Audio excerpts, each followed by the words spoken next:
Olympics and Queen Elizabeth's Diamond Jubilee are making this the biggest year the UK's had for decades. And it's a gift for the country's troubled tourist trade. So why are those in charge putting up taxes to make it more expensive to get here?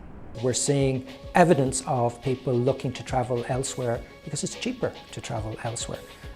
Also on this week's programme, we try to discover who's behind the mystery sculptures being left on the streets of Edinburgh. And as the serial Downton Abbey takes the world's TV screens by storm, we see what life is really like both above and below stairs at the stately home where the programme's filmed.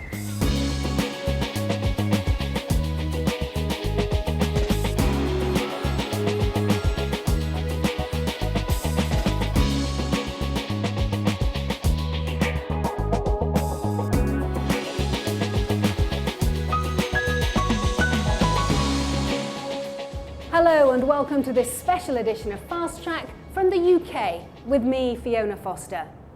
Now, the former US Secretary of State, Dean Acheson, once said that Great Britain was a country that had lost an empire and was yet to find a role.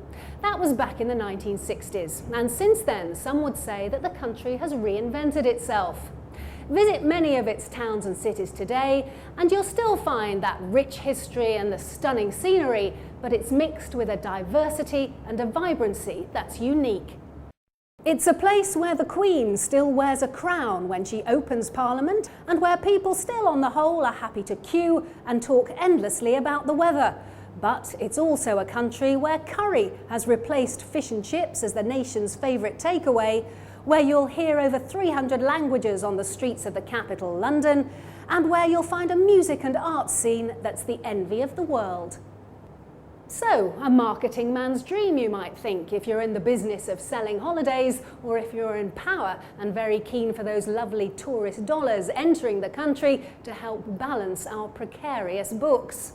So, why is it then that in this special Olympics year for the UK, the British government is making it more expensive for people to visit? Well, it's all down to a tax called APD. Ow. I hate taxes. It's not every day that 4 of the UK's biggest airlines get together in one room to make a point. But Air Passenger Duty, or APD for short, has made strange bedfellows of these often fierce rivals. British Airways, Virgin Atlantic, EasyJet and Ryanair have all been calling on the British government to hold an independent review into this tax, which every passenger flying out of a British airport, resident and visitor alike, has to pay on top of the ticket price. Don't you know I work hard for my money? I'm surprised that more and more people have not campaigned against this because the level of the taxes that the UK applies are way in excess of anything that other governments apply. And indeed, in the case of Europe, there are 22 European countries that don't apply any tax. So I believe that this is creating a major problem for the tourism and aviation industry in the UK. Air Passenger Duty was introduced in 1994 at rates between £5, around $7.50 for economy short haul, and £40, around $60 for long haul first class. But since then, APD has undergone a series of increases, the latest of which is an 8% rise to take effect on the 1st of April. After that, the tax will range between £13, around $20, and £184, around $280 per ticket, depending on how far you're travelling from the UK and in what part of the plane you're sitting. So in this special Olympic and Jubilee year, when the UK is hoping for bumper tourist receipts, there are worried voices in the travel industry saying that APD is proving less than helpful in the push to attract overseas visitors.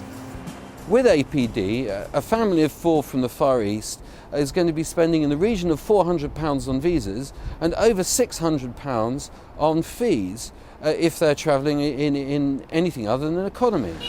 This means London is very avoidable. We're seeing evidence of people looking to travel elsewhere because it's cheaper to travel elsewhere. If you're travelling from Australia to Europe, You can fly to pretty much anywhere in Europe and experience no tax. There are concerns that this increase in APD may be the final straw for those thinking of coming here. The number of flights taken by passengers from the UK fell by 3.3% between 2007 and 2010, while in the rest of Europe, passenger numbers grew by 4.6%. So are travellers aware of how much of the cost of flying to the UK is taken up by taxes, including APD? We asked Fast Track's Alison Busaka to hit the streets of New York to find out. A round-trip flight from New York to London this weekend is about $800. Okay. Of that $800, how much do you think is taxes and fees? I'd say about like $100. It's actually $600 worth of taxes and fees. Wow. The UK has a special tax that will be increasing in April. So would that increase prevent you from flying to the UK? Yes, because that's actually crazy. I actually really wanted to go until I found out how much it is. That's insane. I think it'll deter me from making one-off trips, but the trips that I've always planned to make, I'll continue to make. Do you have family in the UK? I do have family in the UK. And would the increase of the tax prevent you from seeing your family? Well, it's not going to prevent me from seeing them, but I may not see them as often. Tony Hall, who's been a tour guide in London for 4 years, says he's seen a change in how his tour parties from India are planning their itineraries. When they come for a part of a European tour, of course, they start at one end of the tour and finish at the other. And whereas a couple of years ago, they used to be 1 week, they would be starting in London, the next week they would start abroad and finish in London. Last year, they exclusively, the ones I dealt with, arrived in London first of all. Tony believes that the fact that London is no longer their final stop means the British economy is losing out. They also seem to have a bit more time, and time to go and do things which the Indians really love. Shopping on a big scale. But they can't do that at the beginning of the tour. They don't know how much money they've got left. But at the end of the tour, now of course, which will be in Europe, well, that's when they spend the money. But at least Tony's customers are still coming. Tom Jenkins claims that many tour parties are missing the famous sights of the UK altogether on their trips to Europe. Conventionally, nearly every tour used to start in London. London was the great gateway for Europe. Now it's becoming an optional bolt-on, an expensive optional bolt-on for visitors who now arrive in Europe, in Frankfurt, in Amsterdam, in Paris. But not everyone is opposed to APD. We think air passenger duty should be retained. We think, if anything, there's a good case to increase it. Aviation doesn't pay any tax on its fuel. Historically, it's never paid any tax. When this air passenger duty was introduced, this was a way of government trying to redress that balance. This echoes what the British Treasury told us in a statement. The government has always said that the aviation sector must play its part in reducing the deficit and restructuring the public finances. The duty is paid by flight operators based on passengers carried, and it is up to airlines to factor the price of APD into ticket prices. Any additional charges levied are at the discretion of airlines.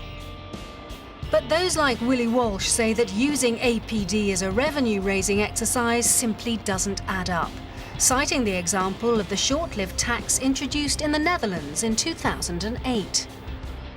After a year of operation, they analysed the tax take. They raised €312 million. They hit their economy by €1.2 billion. So they did the very sensible thing and they scrapped it. I hate taxes. A row which is bound to rumble on as the Olympics and the Jubilee get closer. And as ever, we'd love to hear what you think. Will the tax put you off heading here to the UK? Do let us know at our usual address, that's fasttrack@bbc.com. And next week we'll be heading to the Caribbean to hear how other destinations are worried about the increase in APD. Now though, let's take a moment to look at some of the other stories which have been making news in the world of travel this week. Cruise bookings are expected to dip following last weekend's Costa Concordia disaster. The tragedy came at the peak booking time for the cruise sector, as around 1/3 of bookings are made every year between January and March. As yet, it's unclear exactly how many people will cancel existing bookings. If you're considering doing that, you're advised to check your cancellation policy and travel insurance before contacting your cruise line. Ethiopian security forces are searching for the gunman that killed 5 European tourists who were travelling through the remote Afar desert region near the Eritrean border. Embassies around the world have reviewed their travel warnings for Ethiopia, advising against trips to areas of the country that border Kenya, Sudan, Somalia and Eritrea. And Zambia's tourism minister has bungee jumped from the Victoria Falls Bridge to try and prove to would-be adventurers that extreme sport is safe in his country. The stunt follows a jump from the same spot where an Australian tourist rope snagged, dropping her into the Zambezi River. Luckily, she survived.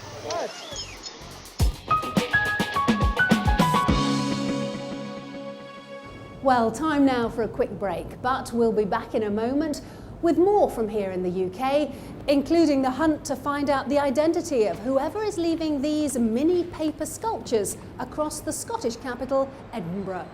So don't go away.